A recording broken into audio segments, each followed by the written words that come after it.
Olá, pessoal do ensino médio, tudo bem? Vamos falar então, ainda continuando sobre ecologia, conceitos básicos. Nós vamos para a parte de número 2. Nós vamos continuar a falar de alguns conceitos importantes dentro da área da biologia, tá? Agora nós vamos falar sobre biodiversidade. Então, toda a variedade de vida, né, que está em certo local, ou seja, essa diversidade, né, de indivíduos que a gente tem, né, dentro do planeta Terra. Então, isso aqui a gente chama de biodiversidade, tá? Olha lá então. Biodiversidade, então, vai se referir a toda a variedade de vida que está presente num certo local, né, como a gente já comentou, o que inclui todas as espécies de seres vivos e sua riqueza genética. A biodiversidade de uma floresta, por exemplo, então ela abrange o que tudo abrange dentro de uma floresta? Espécies de seres vivos encontrados nela, como bactérias, fungos, algas, plantas, animais, vírus e todo aquele patrimônio genético, né, desses organismos. Então, tudo isso faz parte da biodiversidade.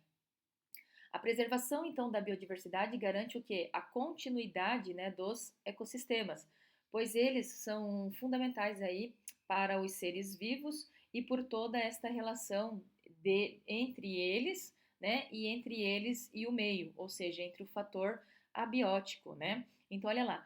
Então, é o que acontece, por exemplo, em uma floresta, ou seja, o que acontece dentro de uma floresta, né? As raízes das árvores protegem o solo, evitando assim o que a gente chama de lixiviação.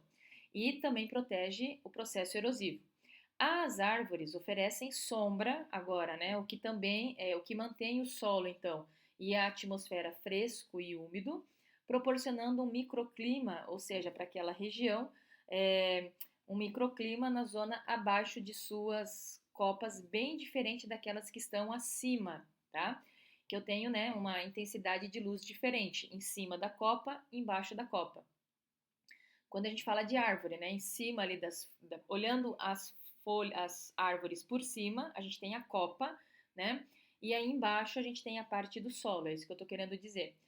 A decomposição realizada então por fungos e por bactérias, que são os decompositores, disponibiliza então o que? Nutrientes para os vegetais, que por sua vez então vão absorver para poder crescer. Aí olha lá, ó, a fotossíntese libera gás oxigênio para a atmosfera e produz alimento orgânico, né, que é rico em energia. Então olha lá, esse material rico em energia é consumido também pelos outros seres vivos. Então vocês conseguem perceber que existe, né, toda uma interrelação, uma relação entre os seres vivos e o ambiente. E olha lá, a urina e as fezes dos animais contribuem para a adubação do solo, né, que vai o quê? Devolver os nutrientes minerais para as plantas, para que elas possam então absorver, crescer, se reproduzir e assim por diante, né? E aí nós temos então agora o segundo conceito, fragmentação de habitats. Já adianto, gente, que fragmentação é algo negativo, tá? Ele não é interessante a gente ter ambientes fragmentados.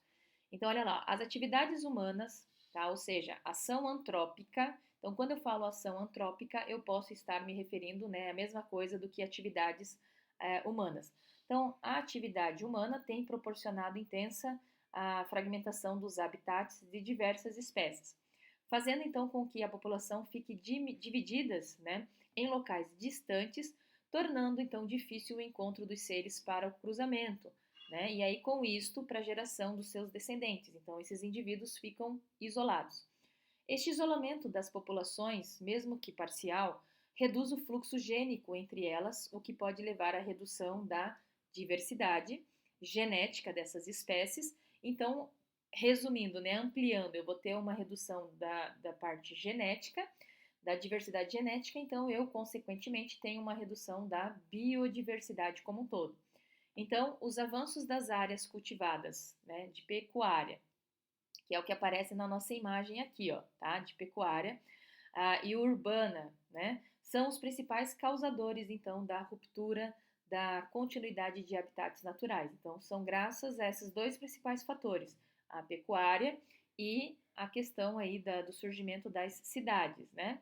Então, e fazem com que a paisagem acabe então se tornando, né, formando um mosaico, compostos de manchas isoladas, né, de habitats. Então a gente tem pequenas regiões, tá, que são aí, ó, né, são fragmentos vegetais. A fragmentação então obriga as populações a viver em pequenas áreas, ou seja, em fragmentos, e convivendo, né, com um número menor de indivíduos. Então eu vou ter, né, não vou ter uma grande diversidade de indivíduos da mesma espécie. Além disso, ocorrem modificações nos habitats remanescentes, principalmente em razão da influência dos novos habitats criados ao redor. Este fenômeno que a gente está comentando agora se diz efeito de borda, tá? Então, justamente por estar relacionado com as bordas dos fragmentos.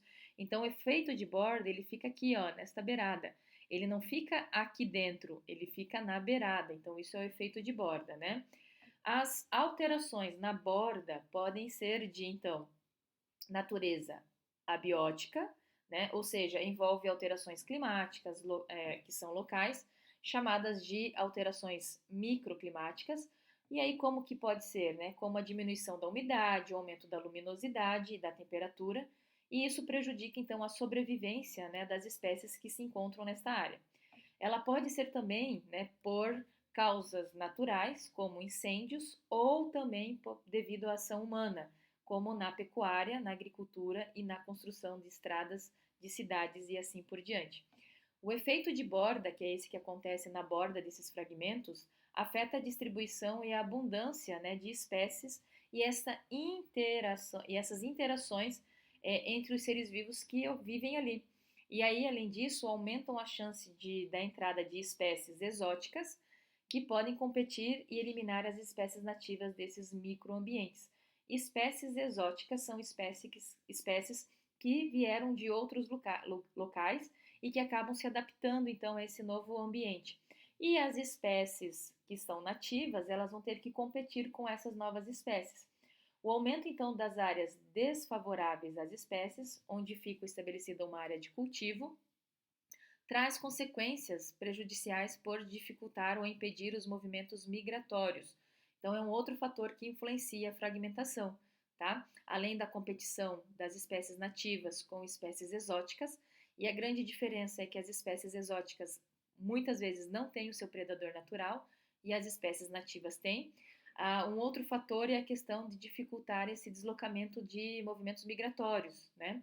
Então, consequentemente, caso algumas das populações naturais de um fragmento de habitat sejam extintas, não há repovoamento, né? Ou seja, porque não vão chegar novos indivíduos para repor aqueles que morreram. Então, isso é muito importante, isso é muito preocupante aí, né? E aí nós temos mais uma imagem sobre a fragmentação. Opa, deixa eu voltar aqui, mais uma imagem sobre a fragmentação, que é esta aqui, ó.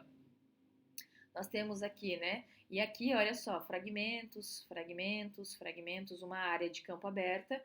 Isso tudo aí prejudica, né? E agora nós vamos falar de uma coisa boa, corredores ecológicos, tá? Então, corredores ecológicos são coisas positivas para o ambiente e fragmentação de habitats é um fator, né, são coisas negativas. Então, corredores ecológicos são áreas que têm ecossistemas florestais viáveis para a conservação da biodiversidade. Qual que é a função de um corredor ecológico, né? A função dele é reduzir a fragmentação das florestas, proporcionando vias de conexão entre as áreas protegidas, o que favorece então a preservação da biodiversidade por alguns fatores, por alguns motivos, entre eles nós podemos citar facilitar ou possibilitar a migração de seres e de fluxo genético entre as populações. Então eu estou ligando, ó, isso aqui, ó, são corredores, né? Corredores ecológicos que estão ligando fragmentos vegetais.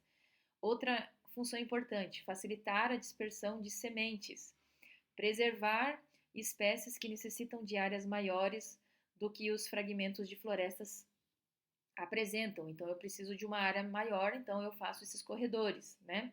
Além disso, nós temos aqui facilitar a recolonização de áreas que perderam biodiversidade. Então, olha lá, ó, eu estou um fragmento e eu estou aqui, ó, reflorestando justamente aí, ó, para ter esta recolonização, né, de áreas que acabaram perdendo aí a sua biodiversidade. E por último, a gente tem ali, ó, ampliar a área ocupada por espécies nativas. Então, o que a gente pode resumir referente aos corredores ecológicos, que eles são áreas de vegetação que vão conectar os fragmentos, possibilitando o deslocamento de espécie entre eles e diminuindo assim os efeitos negativos da fragmentação, né, de habitat, tá bom? O que eu queria falar com vocês era isso, e eu aguardo vocês então numa próxima oportunidade. Tchau, tchau!